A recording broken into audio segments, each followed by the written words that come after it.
1/18/2025. We're in the Wuzi. On this episode of Stand Tall, we are in chapter 1, governing the state, verse 4. Wuzi said, in order to control your state and your army, you must use rituals to give order to people's behavior. Inspire them with the ideal of righteousness and limit their actions through a sense of honor. Honor is like doing what's right, doing what is ethical, like a conventional standard of conduct.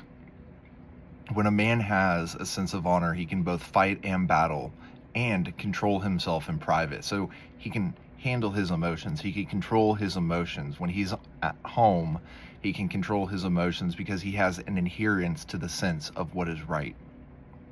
However, winning a battle is easy. Keeping your gains is not.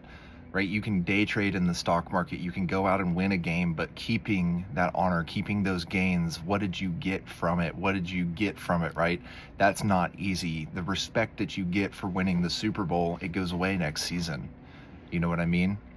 And I'm using football as a metaphor, but the same holds true for just about anything in real life. Just because you got to a certain point in life, keeping those gains is hard.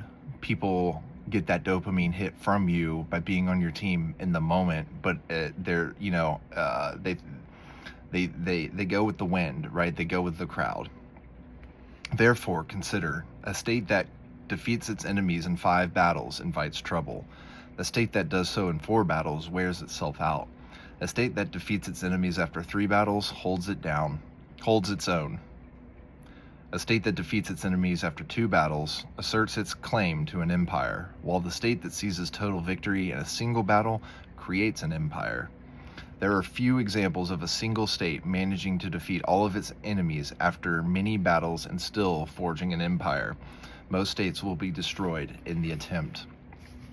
So, my biggest takeaways is about the honor. When a man has a sense of honor, he can both fight and win and control himself in private, because he has a sense of an adherence to what is right and wrong.